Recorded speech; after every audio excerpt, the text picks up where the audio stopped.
Vous êtes sur Radio Sans-Chaîne, la radio qui donne la parole à celles et ceux qui ne l'ont pas. Chères auditrices, chers auditeurs, nous voici dans notre Vincianisme 77, 77 pour les Français, sous sa forme habituelle de tisane philo, avec sa devise toujours aussi habituelle, aimer, comprendre, agir. Et toujours soutenu par Jean-Luc Ardit à la technique et moi-même au micro pour vous parler d'éducation et d'autonomie. J'ai un petit chat dans la gorge, mais ça fait rien.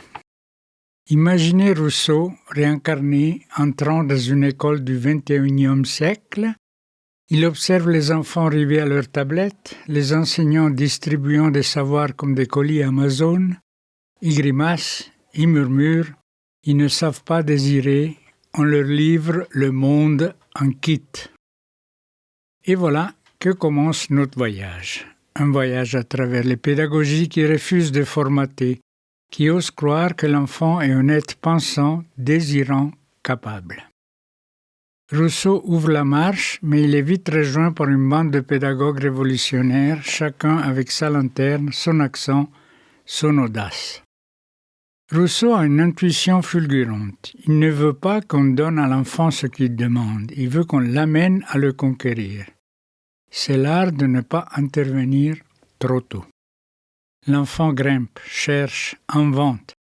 Il apprend par le réel, pas par le manuel. Il ne s'agit pas de former un citoyen modèle, mais de révéler la nature humaine.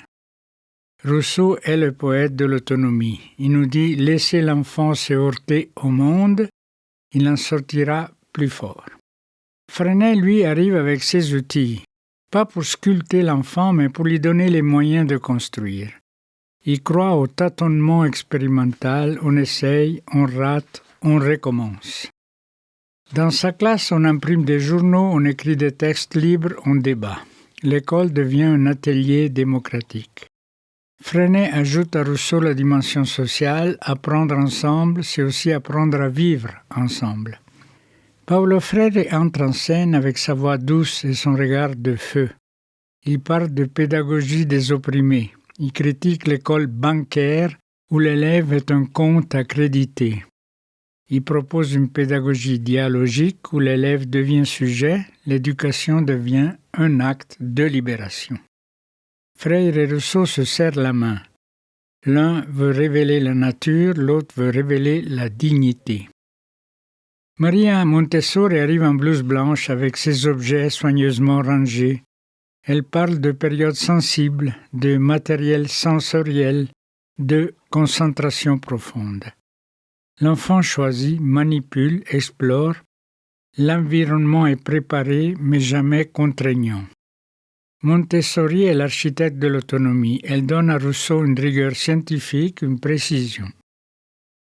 Et voici Bell Hooks. Elle a choisi d'écrire son prénom et nom en minuscules pour mettre l'accent sur le contenu de son travail plutôt que sur son identité personnelle. L'utilisation des minuscules est donc une décision consciente et militante de sa part, qui s'inscrit dans sa démarche de remise en question des normes et des structures de pouvoir. Elle voulait que son nom ne soit qu'un point de départ, un simple marqueur pour accéder à son œuvre et non un élément qui attire toute l'attention sur elle-même. Avec sa voix claire et son regard radical, elle parle de pédagogie engagée, de classe comme lieu de libération. Elle veut que l'éducation soit traversée par l'amour, la joie. Elle refuse le racisme, le sexisme, le classisme. Elle dit l'éducation est pratique de la liberté. Elle rejoint Freire, mais elle ajoute la voix des femmes, des marginalisés, des invisibles. Elle veut que chaque voix compte, que chaque expérience soit reconnue. Ivan Illich donc, arrive un philosophe rebelle. Il regarde l'école et dit « Elle enseigne à l'enfant qu'il a besoin d'elle pour apprendre ». Il veut déscolariser la société, créer des réseaux d'apprentissage libres où chacun peut apprendre à tout âge avec qui il veut. Il critique le monopole de l'école, les diplômes comme marchandises. Il veut libérer l'accès au savoir, libérer l'imagination, libérer la rencontre. Et enfin, les enfants de Suméril arrivent en courant. Ils ont choisi d'être là, ils peuvent aller en cours ou pas. Ils votent les règles, débattent, vivent ensemble. L'école devient une communauté démocratique. Nile, leur fondateur, disait l'enfant est un bon par nature, il faut juste le laisser être. Summerhill est l'incarnation de Rousseau, version punk et joyeuse. En conclusion, toujours provisoire, toutes et tous ces penseurs, ces rêveuses et ces rêveurs, ces bâtisseurs et bâtisseurs nous disent une seule chose, l'éducation ne doit pas formater. Elle doit révéler. Elle doit faire confiance à l'enfant, à sa curiosité, à sa capacité à apprendre, à aimer, à créer.